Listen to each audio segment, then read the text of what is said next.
the spirit of William Henry Seward's company, please join me in welcoming Governor Sarah L. Palin.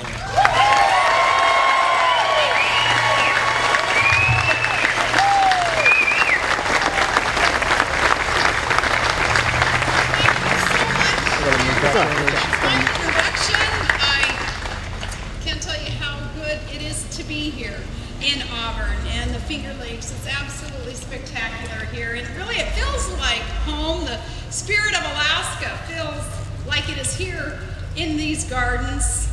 I appreciate that you all have extended that invitation to my husband Todd. My daughter Willow is here, my sister Heather and her son Karcher, and my right-hand man, Megan Stapleton, who is from Auburn, is here. And Megan being that example of the talent and integrity of work ethic that you produce here in Central New York, kudos to you, as Megan is such a fine example.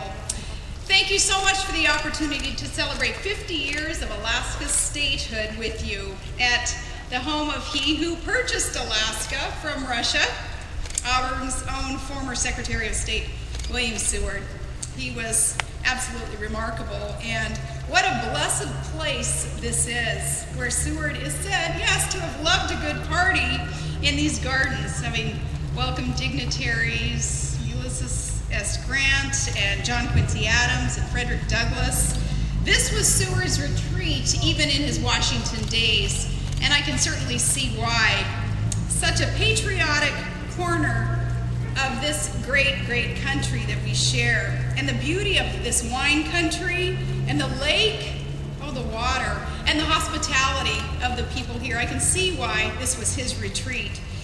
Such a patriotic corner of the world, though. And you all, so proud to be Americans. I share that with you, and I thank you.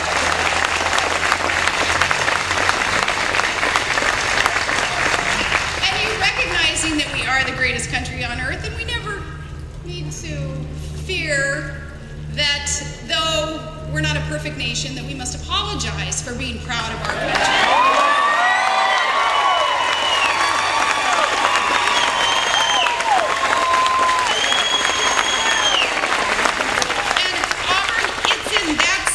That I'd ask that we take a moment of silence to honor those who have served our great country and those serving today at home and abroad. Let's not forget that it was 65 years ago to this day that Allied forces invaded France, readying for the ultimate victory against tyranny in Nazi Germany, and that was D-Day. So remembering the selfless service to our country then, let's pause in remembrance of them and of our proud military fighting for us today. Let's take just a moment.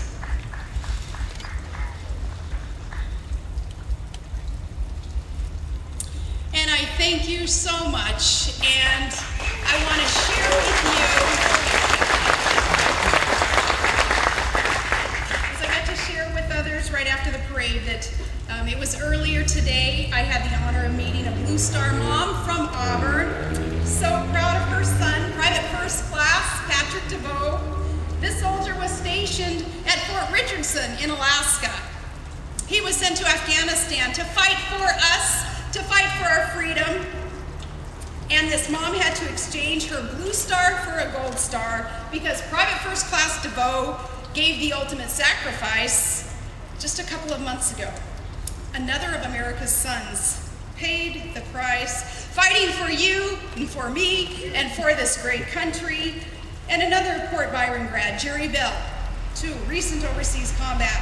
He sacrificed all for all of us. New York, I would ask that you join me in promising the Gold Star moms that our soldiers' deaths are not in vain, and we will continue the fight for our security and our democracy.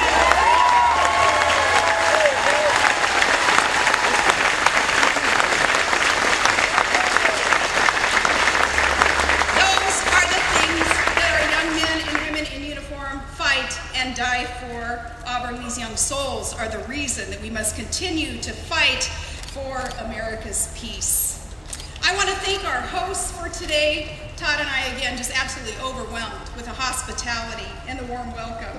Your mayor and your city manager, Mark Palush, And Seward House Director Peter Wisby, thank you so much. And for the family of William Seward, I give thanks for they having shared this day with us, and a time to reflect on the deep roots that run between Auburn and Alaska. And you're going to hear some amazing roots. It was all just kind of meant to be that Auburn and Alaska be connected, and there's something special about this. Now, your city manager, for one, has personal roots. He managed our city capital, Juneau, before returning south. And yes, Alaska is but a young 50 years old. As states go, just a youngster, but with great potential, because we are full of energy, literally. And we, in Alaska, we are blessed with God's rich, very rich natural resources that I believe that He created for us to use for a better world.